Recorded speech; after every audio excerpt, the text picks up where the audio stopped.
The Frankfurt deal was finally closed. 6 relentless days of negotiations had led to this moment, and I had secured the European expansion my boss had been pursuing for nearly 2 years. My body protested every movement after the 9-hour flight, muscles stiff and heavy, yet a surge of triumph coursed through me as I guided my rental car toward my parents' quiet suburban home. My suitcase rested in the trunk, filled with business documents and carefully pressed suits. I had promised Mom I would stop by before returning to my apartment, fully aware she would want every detail of the trip and would almost certainly insist on feeding me something homemade. The setting sun bathed the familiar neighborhood in warm amber light as I turned onto Maple Street, the houses lining the road looking unchanged despite the years. Pulling into the driveway, I noticed Dad had finally trimmed the wild bushes framing the garage. Small improvements, small victories. My black pumps pinched my feet as I stepped out of the car, smoothing my charcoal pencil skirt out of habit. The long flight had creased my silk blouse, but I still carried myself like the senior financial analyst who had just sealed a career-defining deal. A satisfied smile tugged at my lips as I reached into my purse for the garage remote. I had stored my Challenger here while traveling, trusting my parents' home more than the street parking at my apartment complex. My thumb pressed the button. The familiar click echoed. The garage door hummed and slowly lifted. Then there was nothing. Only an empty space where my car should have been. No, no, no. The words spilled from my mouth as my stomach dropped violently.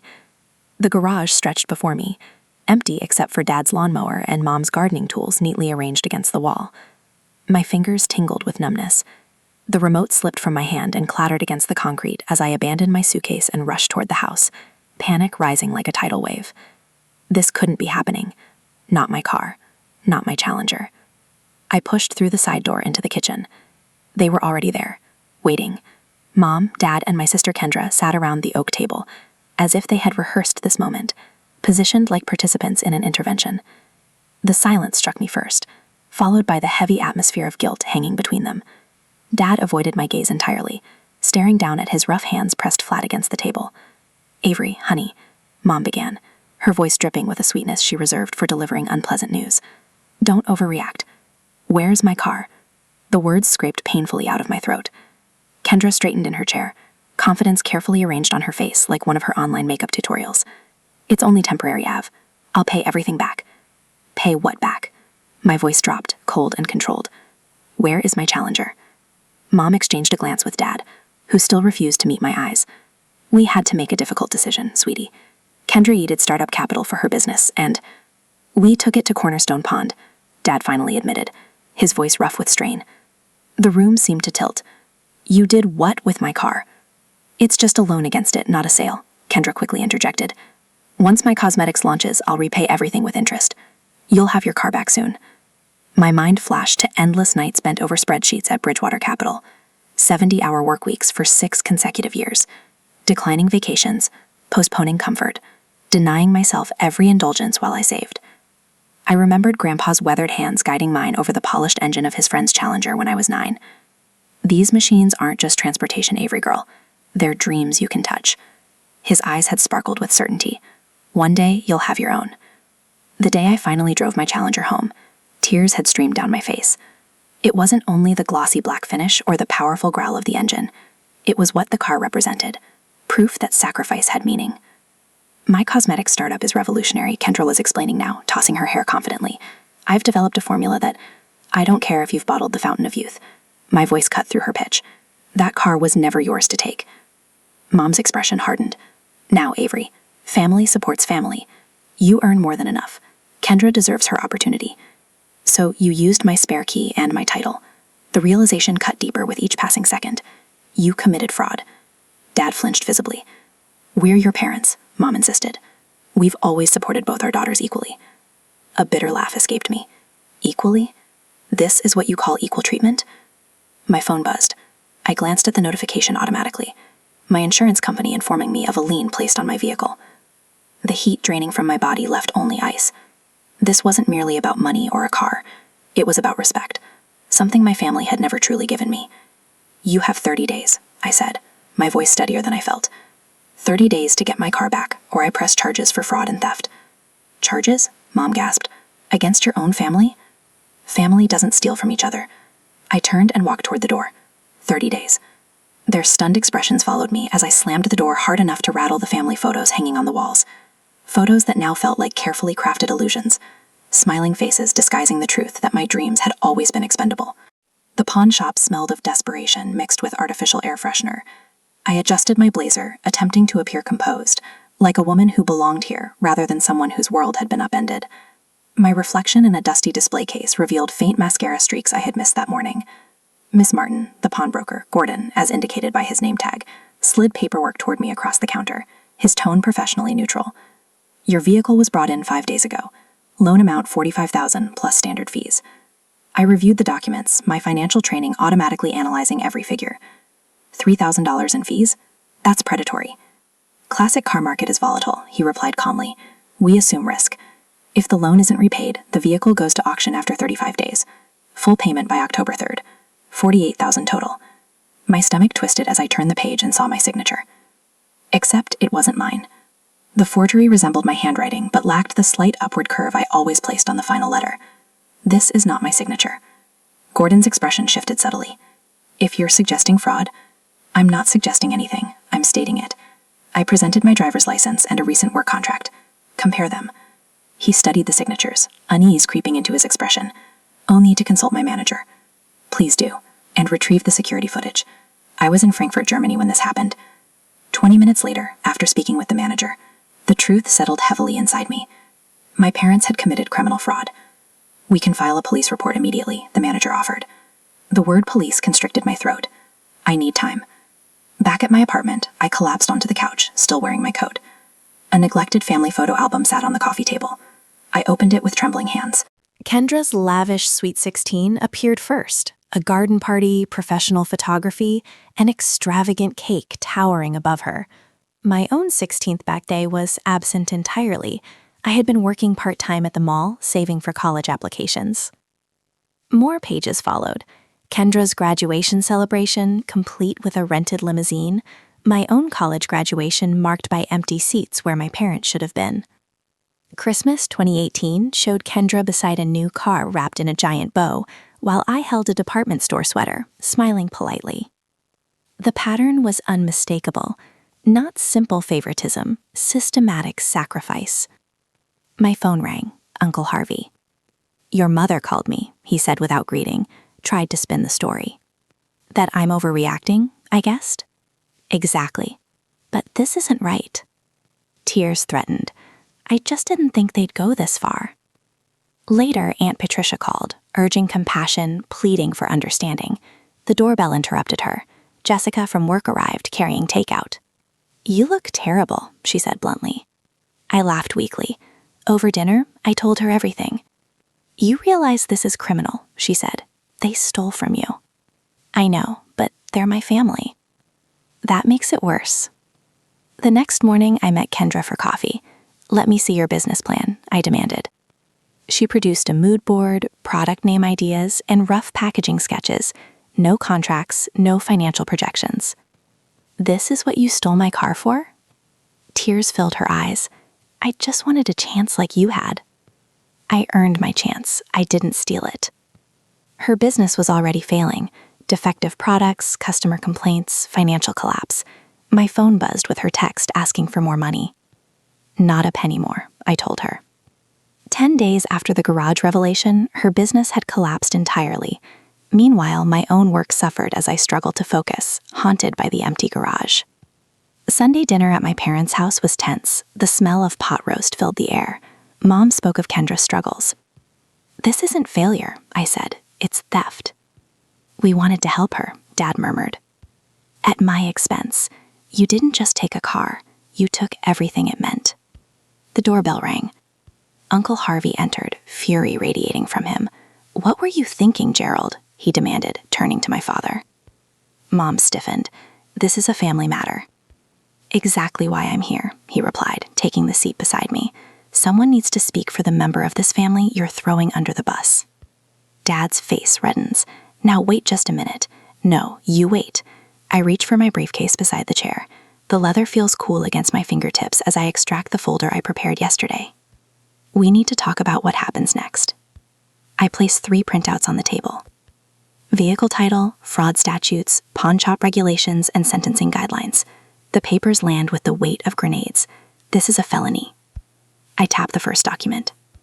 I could send you both to jail, anyway. Mom's face drains of color. You wouldn't. I don't want to. The truth of this surprises me. Despite everything, I don't want to destroy them. But you need to understand what you've done. Dad stares at the papers, really seeing them. Prison time? 2 to 5 years for title fraud. I keep my voice clinical, detached, plus restitution. Mom collapses into tears, not the manipulative kind she uses to end arguments, but ragged, ugly sobs that shake her shoulders. Dad reaches for her hand, his own eyes glistening. What have we done to you, to us? For the first time since this nightmare began, I see genuine remorse in his face. Not just regret for getting caught, but true understanding of the damage inflicted. Kendra pulls off her sunglasses, revealing red-rimmed eyes. This is my fault, her voice cracks. I pushed them to do it. I knew you'd never agree, so I convinced them it was temporary, that you'd understand once my business took off. She looks down at her manicured hands. I never thought it would fall apart so fast. Uncle Harvey leans forward. So what's the plan? Because that pawn shop won't wait forever. 25 days, I confirm. Then they auction the car. Mom dabs at her eyes. What can we do? I pull out a calculator. We need to figure out what resources we have. For the next hour, we assess our options. Dad thinks they can get a home equity line of credit for $30,000, but it will take 2 weeks to process. Kendra agrees to sell her BMW and empty her savings account, which might yield another $12,000. I reluctantly commit $6,000 for my emergency fund. Uncle Harvey watches this accounting with narrowed eyes. I can loan you $5,000, he finally says, but only because Avery shouldn't have to pay for this mess. The math is brutal. Even pulling everything, we're looking at 15 days before we can gather the full amount. And the pawn shop requires an immediate deposit of $15,000 to halt the auction process. I'll call tomorrow morning, Dad says, his voice steadier now. See if they'll work with us on the timeline. When I leave, the weight on my chest hasn't lifted, but something has shifted. The betrayal remains, but now there's a path forward. Difficult, uncertain, but visible. Back in my apartment, I sit on the edge of my bed, a framed photo in my hands. My grandfather stands beside a gleaming black Challenger, his arm around 12-year-old me. The summer light catches on the chrome bumper and in his smiling eyes. Cars are just metal and chrome, Avery girl, he told me once. It's what they represent that matters. In the stillness of my apartment, I finally understand what he meant. This fight isn't just about getting my car back. It's about demanding the respect I've earned. It's about teaching my family that my dreams matter as much as Kendra's. I pick up my phone and dial my parents' number. Dad answers on the first ring. I'll help, I tell him, my voice steady, but things will never be the same. The silence stretches between us, filled with everything we can't undo. I know, he finally says. We'll make this right, Avery, I promise. I end the call without saying goodbye. Some promises come too late to be comforting, but I'll take action over words any day. Tomorrow, we start the fight to reclaim what's mine. Not just a car, but my place in this family. Kendra stares at her reflection in the boutique's mirrored wall, fingering the delicate silk of her favorite Hermes scarf. Her collection, once her pride, now laid across the counter for appraisal. The shop owner studies each piece through narrow glasses, her lips pursed in calculation. I can offer $8,000 for the lot, she says, not looking up. Kendra swallows hard. These pieces cost her over $15,000, but the pawn shop's deadline looms large as her pride. Done, she whispers, watching as the woman writes the check. Across town, Dad shuffles into the warehouse manager's office, arthritis flaring in his knees. Night shift? The manager raises his eyebrows. Gerald, you haven't worked nights in 20 years. Dad sinks into the chair across from him. Just temporarily, need the differential pay. The manager studies the shadows under Dad's eyes. This about that car situation your brother mentioned? Dad nods once, jaw tight. Family business. Starting Monday then, he slides the paperwork across. Hope it's worth it. At home, Mom wraps Grandma's silver candlesticks in tissue paper, hands trembling. These pieces survived the Depression, witnessed 50 years of family celebrations. She places them carefully in a box with the pearl necklace Dad gave her on their 25th anniversary. The pawnbroker at Fletcher's barely glances at the items before offering $3,000 to cover next week's interest payment. My own sacrifices come in lost sleep and skipped meals. The Frankfurt expansion demands constant attention, but I'm taking extra accounts, pushing for the performance bonus that suddenly means the difference between redemption and ruin. The deposit receipt from Cornerstone Pawn sits on my desk, proof that our initial $15,000 postponed the auction.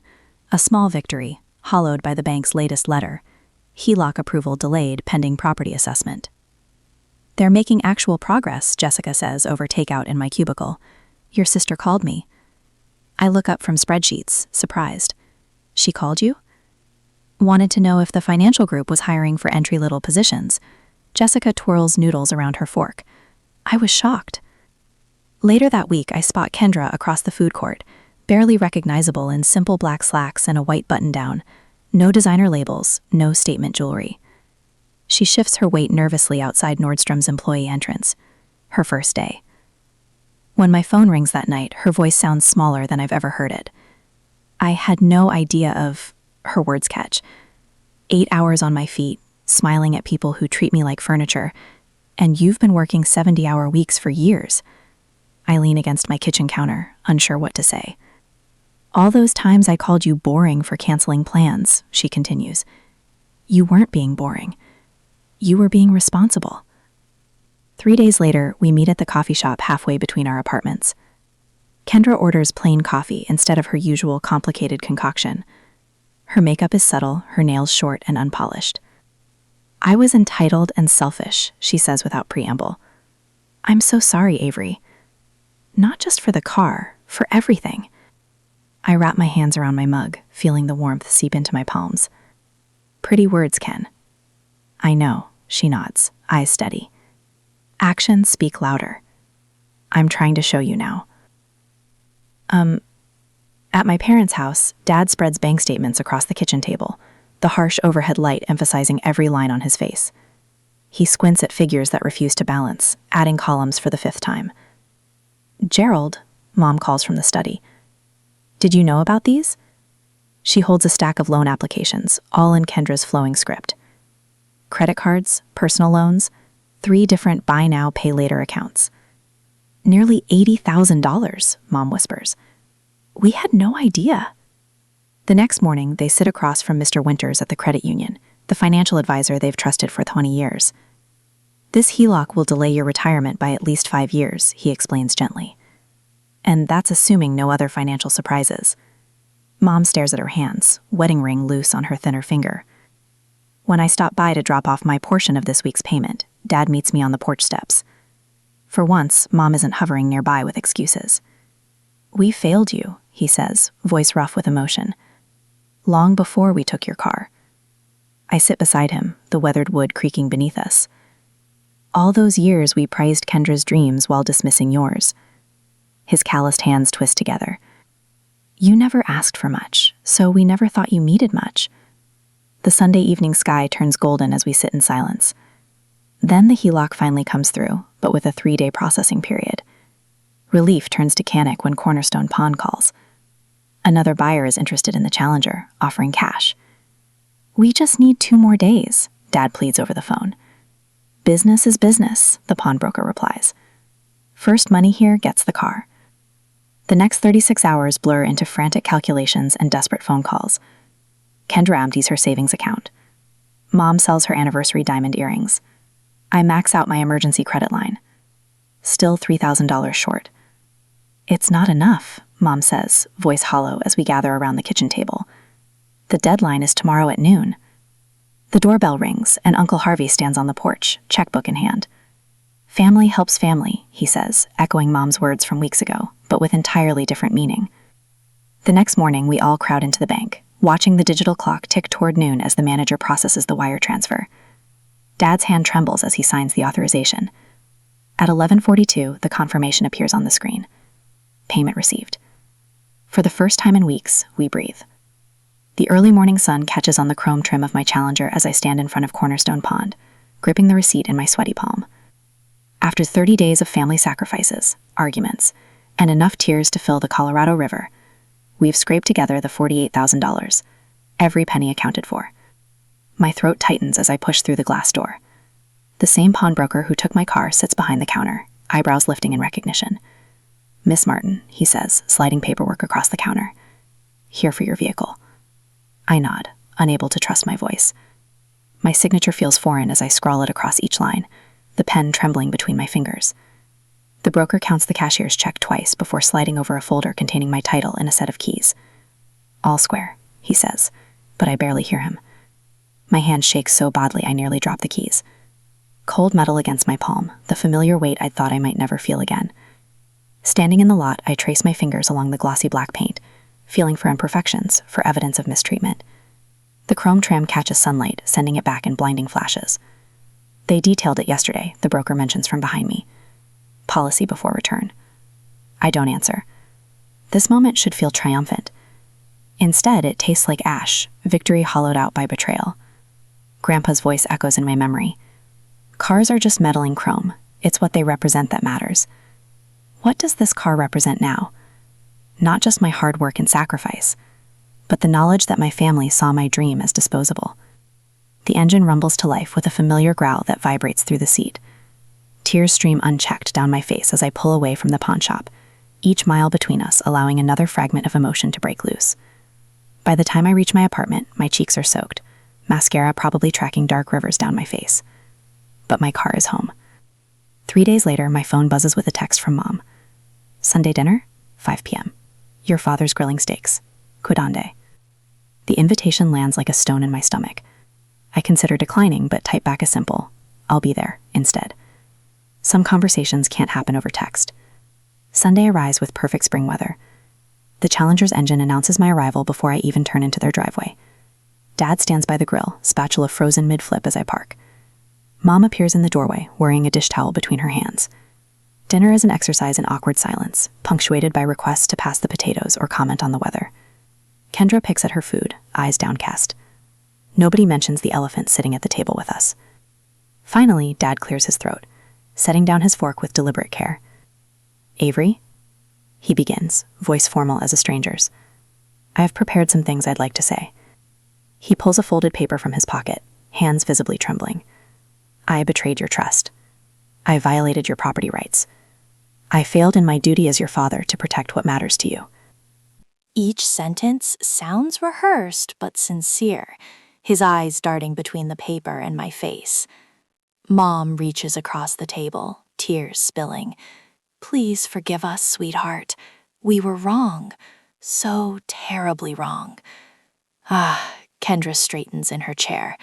I've been working at Macy's for 3 weeks now, she says, pulling out a small notebook. I've created a budget plan to pay back my portion. It'll take time, but every penny will be returned.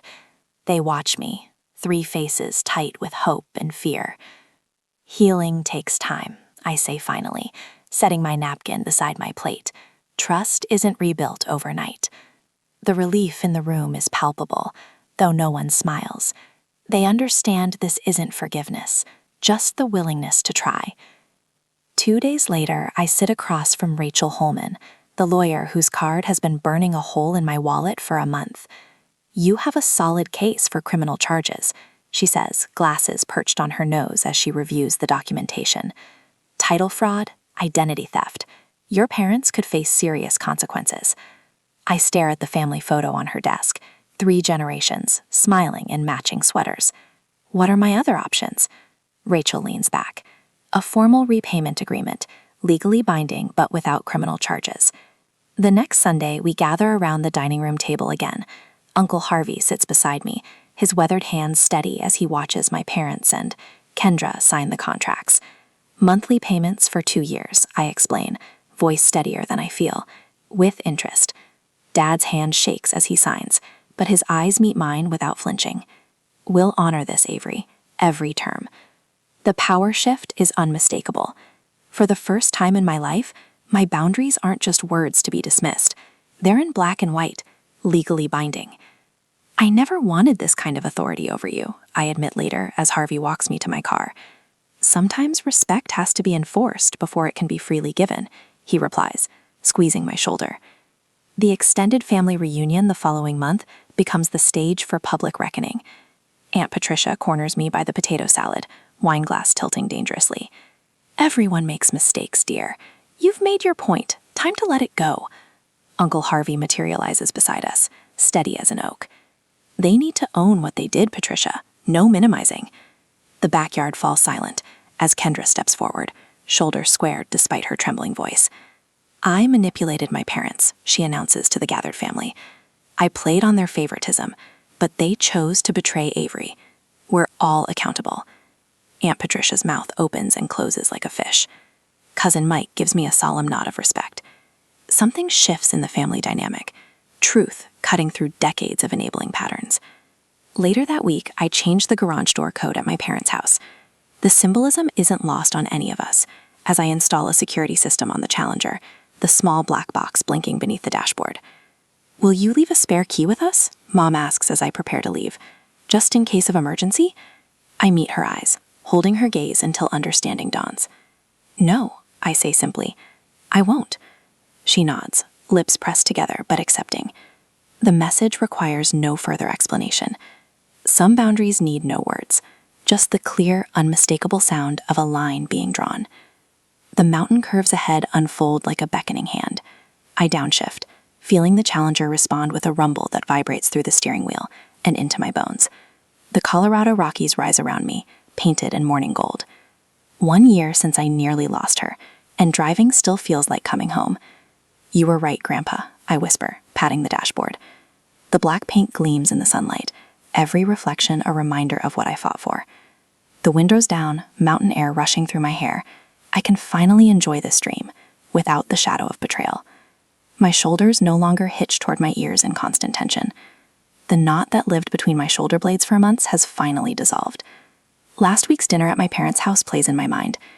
Dad led me to the garage before I left, unveiling the small addition he'd built himself, a secure, locked space with its own separate alarm system.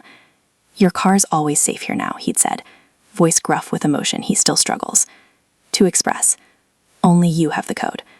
Mom has learned to ask now, simple things like, "Would you mind if I borrow your jacket?"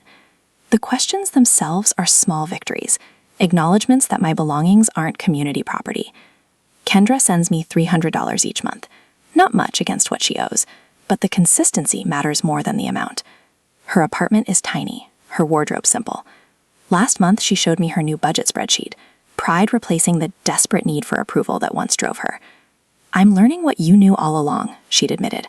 "Earning something feels different than being handed it."